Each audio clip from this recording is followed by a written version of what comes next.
On March 1st, 1994, at 6 a.m., a 16-year-old boy named Aaron Bacon was awoken by his family's dogs barking and growling outside of his door. As he began to open his eyes, still half asleep, his door burst open and his father came bounding into his bedroom. "Aaron," his father said, "I love you, but we're going to have to make some changes today. These two guys are here from North Star to take you, and I want you to go with them." Aaron was terrified and began to sit up when one of the men jumped on top of him and forced him back down onto his bed and said, "You don't know me and I don't know you, but if you pull away from me, I'm going to have to take the appropriate action." The man was a 37-year-old Air Force veteran named Lance Jaeger. He was there to take Aaron to a tough love get-right camp in Escalante, Utah, named North Star Expeditions. As Aaron was escorted from the home, his mother, Sally Bacon, tried to hug him, but Jaeger stepped between them and wouldn't allow it as he restrained Aaron. Sally grabbed Aaron's face with both hands and gave him a kiss on the cheek, then told him that she loved him before he was pulled away by Jaeger. Bob and Sally Bacon broke down crying.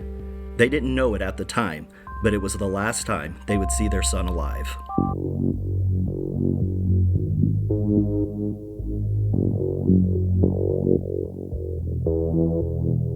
Aaron Bacon was always a good kid. He was described as funny and endearing, and he cared about other people. He was a happy and intelligent kid who wrote poetry and loved music. However, over the course of just a few months, he went from being a straight-A student to skipping school, doing drugs, and lying to his parents. His parents, Sally and Bob, were extremely worried about him, but they had gone through this before. Aaron's older brother, Jared, had rebelled and turned to drugs and alcohol. His parents sent him to a treatment center that cost $20,000, and Jared had started using again within just a couple of weeks from being released. Jared wasn't ready to receive help until he left their house and moved in with his girlfriend at college. He had cleaned up on his own, and he defended his little brother to his parents, saying that Aaron, at some point, would clean up on his own too. But Sally and Bob were desperate. Aaron had just been beaten up by some local gang members in the parking lot of his high school in Phoenix. He told his parents that he wasn't involved in a gang, but eyewitnesses claimed that the gang members had referred to Aaron by a nickname, Rabbit, implying that Aaron was involved with the gang. They pulled Aaron out of school to try and get him away from the bad influences, but he carried on with alcohol and drugs. They knew that they couldn't be around him all the time, so they began looking into rehabilitation centers, and Sally heard from a friend of a friend about North Star Expeditions. North Star Expeditions was billed as a 2-month wilderness therapy with a total cost of $14,500. This was a lot for Bob and Sally, who were still recovering from the $20,000 they spent on Jared, and Bob's architecture business was struggling. The hikes were supposed to teach the kids survival skills, self-discipline, and enhance their self-esteem. By this time, the wilderness therapy business had already gained a bad reputation, but Sally and Bob didn't know this. As soon as Sally saw the brochure from North Star, she imagined Aaron hiking during the day and sitting around a campfire discussing his problems with other kids and counselors in the evening. She truly believed that this would help her son and he would find his way, and she was willing to do anything to get him back on track. On February 28th, Lance Jaeger, also known by his trail name of Horsehair, arrived at the Bacon home. He was a rough-looking, obese man that told the Bacons that he and his brother-in-law would show up the next morning and take Aaron, forcibly and by surprise. The next morning, at 6 a.m., Lance Jaeger went into Aaron's room and took him by surprise and by force, and flew him that morning to Escalante, Utah. Aaron arrived in Utah on March 1st, where he was strip-searched, given a medical exam, and determined to be in good health. He went into the first program immediately with 5 other new students, called the A-Team. This program was a 10-day acclimation process, getting the new team used to 5,000-foot altitude and below freezing temperatures. Aaron had been moved from Phoenix, Arizona, up into the mountains in early March. This was a drastic change in his environment. During this time, the students were also required to keep a journal. Aaron began keeping a journal of the activities at North Star, and he also wrote down how he blamed his problems on his parents. But at the time, he also missed home and missed his girlfriend. By day 5, he was already struggling. He wrote, "I have been shaking with cold since I got here. I feel like I'm going to die. My stomach really hurts. I've had gas all day. This isn't really pleasant stuff to read, but oh well, it's my day and my journal." On March 11th, Aaron and his team were moved to the wilderness therapy part of the journey. This section was called the primitive section. This section began with hikes through the desert and a 2-day fast. Aaron wrote in his journal that he was scared, but he stayed strong, writing that he was looking forward to learning some self-discipline. However, some entries were simply written for the benefit of the counselors, who would read the students' entries every night. On this first night of the primitive section, it was clear that Aaron was afraid and missing home. He wrote about his parents. "I wonder if they miss me. They haven't written. I wonder if they are still angry at me for my behavior when I left. I should have told them I love them, and I'm sorry that I didn't. I didn't even hug them, and that was terrible. I sure wish I could hug them and tell them I love them now." On the second day, he fell a couple of times and felt bad about being the weak one in the group. The second time he fell, his whole body went numb and he was exhausted. The counselors did not help him up, and the other students were not allowed to help. Because of the strict environment, the students would be punished if they broke any rules, and one of the rules was to not help any other students. 2 days later, on March 14th, he fell again and hit his chin on a rock, leaving a large gash in his chin. He was in pain all over, and all he could think about was sleep, food, and warmth. But he wouldn't get any of it. On the 15th, he lost his pack that had his food and supplies, so he went without, until it was returned 2 days later. During this time, hiking with no food and little water, he would collapse, only to be revived by the counselors dumping water on him. During the previous 5 days, all he had eaten was a single can of peaches. He finally got something to eat on the 17th. He had his first and last good day on the trail. On the 18th, the team crossed the gulch. The weak and suffering Aaron could not. All of his clothes became soaked and his food was ruined. That night, he tried to sit close to the fire to get warm and dry out his clothes, but the counselors wouldn't let him get close enough. That night, he wrote about his increasing fear and about how this trip was simply legal child abuse. He wrote in his journal about how afraid he was of everything and that his nose was bleeding constantly. His nose never bled before. Over the next 3 nights, things continued to go downhill. He couldn't keep up with the others. He couldn't carry his pack or build a fire. The other students and the counselors became frustrated by him slowing them down. The counselors constantly lectured him about working harder and keeping up.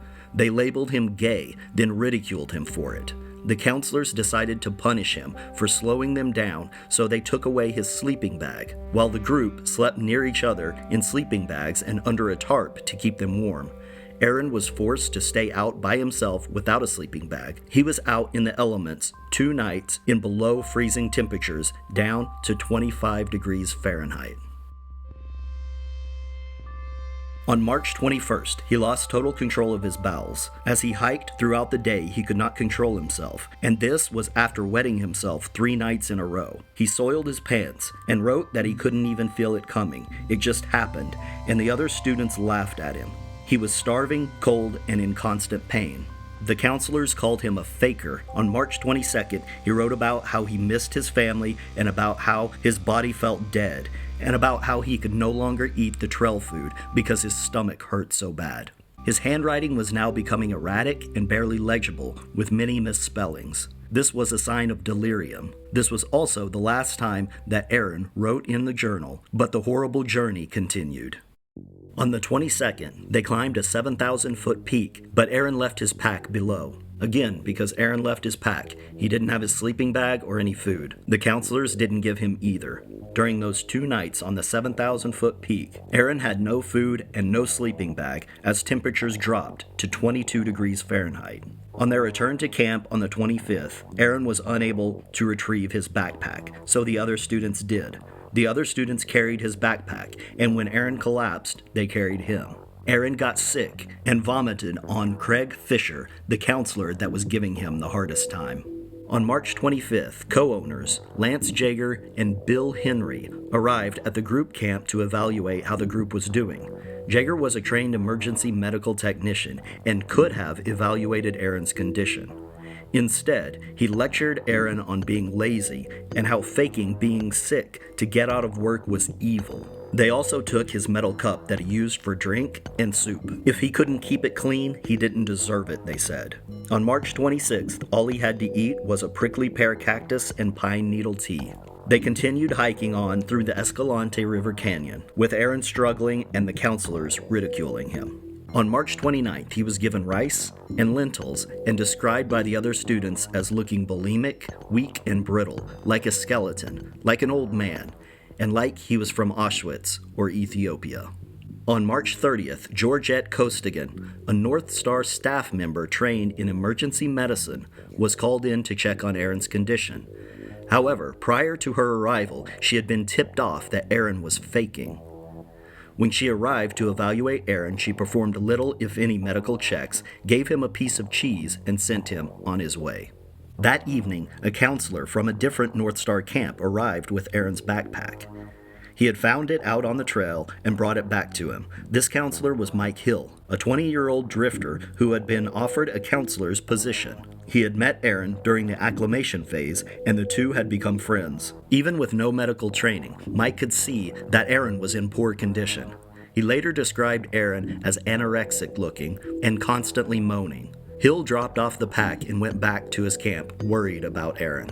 The next morning, Aaron's team was scheduled for another hike, but Aaron was too weak to attend. One of the counselors called Mike to look after Aaron at his camp, as Mike's camp was not scheduled for a hike that day. Mike's team came to pick up Aaron, and what Mike found was horrible.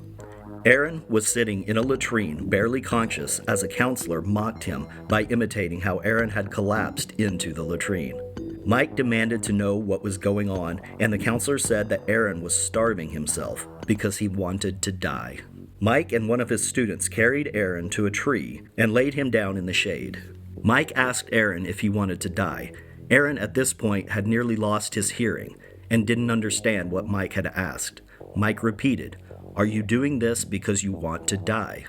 "No, sir, I don't want to die," Aaron replied. Mike made some oatmeal and tried to feed Aaron. After only a few bites, Aaron writhed in pain. He couldn't eat, hear, or see. Aaron told Mike that he could only see a white glare. At this point, Mike believed that Aaron was going to die. He prayed next to Aaron, as Aaron uncontrollably urinated on himself. Mike laid down beside Aaron as the other student wept and others called for help. But North Star did not send emergency personnel. Instead, they sent Eric Henry, the son of co-owner Bill Henry. North Star was not taking Aaron to see a doctor. Their plan was to put him back into the A-team for proper acclimation to the environment. As Eric drove from Escalante to the campsite, he radioed ahead and let the counselors know that they needed to get the faker ready. When Eric arrived, he commanded that Aaron get in the back of the truck, but Aaron couldn't. Eric lifted Aaron onto the back of the truck, then proceeded to chat with the other counselors for about 15 to 20 minutes. When he was finished chit-chatting and returned to the truck, Aaron was dead. Mike pulled Aaron from the back of the truck and gave him CPR while Eric called Georgette. Georgette came and assisted in administering CPR while anxiously saying, "Oh shit, oh shit, oh shit," over and over again. Aaron's body could not be revived. Aaron Bacon died on March 31, 1994, of acute peritonitis resulting from a perforated ulcer. The ulcer developed following several days of hiking through the rugged terrain of the Escalante River Canyon in southern Utah. During an initial investigation, no wrongdoing was found. Bill Henry and Lance Jaeger stated that on March 1st a medical examination had been performed and that there was no way for them to have known that Aaron was sick. North Star was even allowed to remain open, conducting business as usual, as the governing agency saw no wrongdoing in their actions. The man charged with oversight was also a friend of Bill and Lance's. All Sally Bacon wanted was to see her son one more time, hold him, and tell him that she was sorry. She went to the morgue to identify the body but was mortified. Her 130-pound son was now only 108 pounds, with bruises from his toes to his head, sunkening cheeks, and bulging eyes. He looked like a Holocaust victim. The mortician even said that it was the worst-looking corpse he had ever seen. A few days later, a reporter covering the story of these therapy hikes called the Bacons to inform them of 2 previous deaths from 1990. The first was a girl named Michelle Sutton, who had died of dehydration at a camp called Summit Quest. The second was a 16-year-old named Kristen Chase. Kristen had died of heat stroke while at the camp, the Challenger Foundation. The Challenger Foundation had also been run out of Escalante by a man named Steve Cardizano. The Challenger Foundation had been hugely profitable and run as a tough love camp. After Kristen's death, in a statewide outcry, charges of negligent homicide were brought against several staff and the owner. The staff members turned state's witness against Cardizano to avoid charges. These staff members were Bill Henry and Lance Jaeger, the co-owners of North Star Expeditions. As soon as the Challenger Foundation went under, they replaced the hole in the market with North Star and ran it exactly the same as the Challenger Foundation. It wasn't until Sally and Bob Bacon brought a wrongful death lawsuit that Aaron's journal came to light. Only then were criminal charges brought against North Star. Bill Henry responded to these charges by stating, "The Bacons knew their boy was a heavy drug user. Their son died of natural causes, and now they're pissed off at us." However, the medical exam that was performed on March 1st revealed the only drug in Aaron Bacon's body was marijuana. In all, 8 North Star employees were charged with felony neglect and abuse of a child. Only one was found guilty as charged, 22-year-old Craig Fisher, the counselor that gave Aaron the most grief. He was sentenced to 1 year in prison. 3 employees, Georgette, Bill, and Lance, pleaded guilty to negligent homicide, which is a misdemeanor in Utah. They were given 3 years of probation, community service, and restitution of legal fees. Sally Bacon was furious that more staff members didn't go to jail. Referring to Georgette, who saw Aaron the night before he died and was a licensed technician, Sally said, "She killed my son as surely as she put a gun to his head." The North Star employees maintained that Aaron's death was a tragic accident. James Bradshaw, the defense attorney in the case, stated, "This is a crime that was committed by good, earnest people who fouled up. They are not the demons as they've been characterized." This is True Mysteries. Please like, leave comments, and subscribe. Thanks for watching.